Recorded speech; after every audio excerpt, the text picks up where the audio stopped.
Christmas Eve night, I answered a 911 call from a lady who was crying so hard she couldn't breathe. I asked her what was going on and she told me these exact words. My boyfriend and I were watching a movie and I fell asleep. I woke up and he wasn't there. I thought this was a little odd, so I said, "Okay, ma'am, do you know where he may have went?" She said, "I found him in our closet. He hung himself with our bed sheets."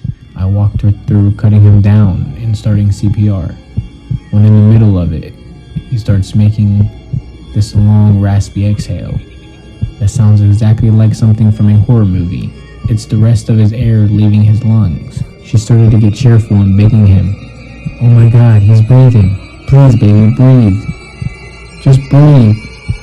But I knew this was not what he was doing at all. I felt so bad for that woman. That's really the only call that has ever got stuck. My mom was a 911 dispatcher in the early 90s in Washington State. I remember asking her if there was any bad calls she remembers, and she said she did. One in particular was pretty bad.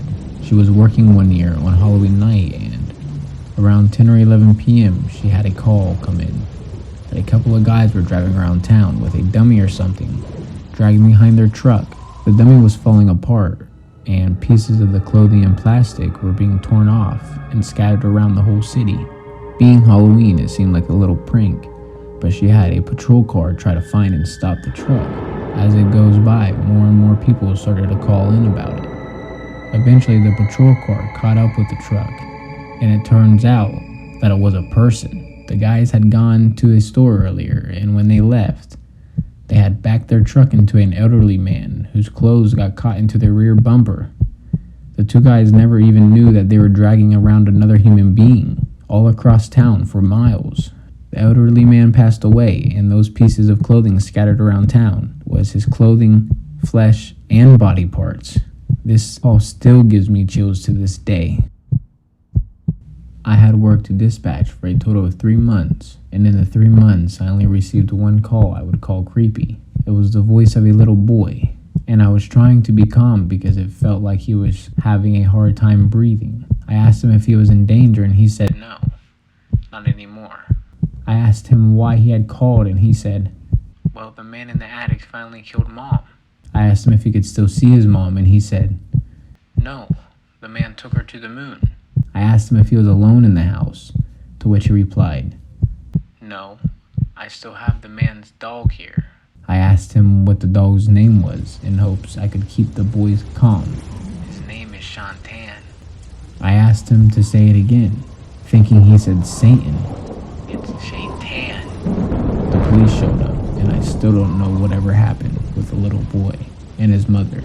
But years later, I was researching the Dinjin, and according to ancient texts, evil spirits like Dinjin are able to manifest themselves as a dog or other animal. And guess what? The Dinjin were known as Shantans.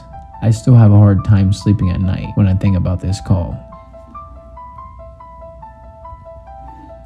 I was a 911 call taker 10 years ago when I received one of the creepiest calls ever. It was a freezing night, which usually equaled a calm, quiet shift, due to even the criminals not wanting to go outside. Around 3 a.m., my call box popped up green, and as usual, I asked what was the emergency.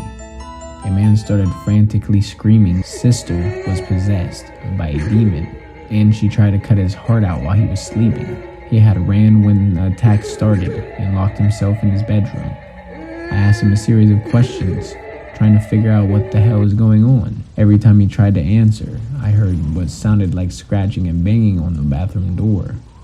He whispered, "There's a demon in my sister's body. It has been battling me for days. It got free from the chains." I swear what I heard next chilled me to the core. This unearthly voice began taunting my caller through the door. It didn't sound like a 20-something-year-old woman at all. It was low and guttural, like she had gargled razor blades before speaking.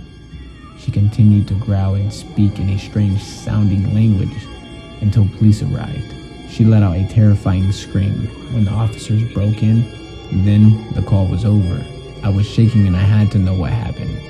Even my supervisor, who had been listening to the call the whole time, was pale and speechless when the line ended. Before my shift ended, The commanding officer on my creepy call called in to tell me what they found. He told me he would have nightmares for the rest of his life. Apparently, when my caller said his sister got out the chains, he wasn't joking around. She still had a chain tied to a bloody handcuff when the officers came in. Her whole body was covered in self-inflicted scratches. Her one eye had a popped blood vessel and was bright red. Most of what she was wearing was also shredded. And her skin looked like she had been drained out of all of her blood. She was taken in for a psych consult, and as you probably guessed, stayed there for a long time. The brother was okay except for deep gouges in his chest. His sister literally tried to dig out his heart. There was some talk about arresting the brother, but nothing ever came of it. I still can vividly remember that voice. It still makes my blood run cold.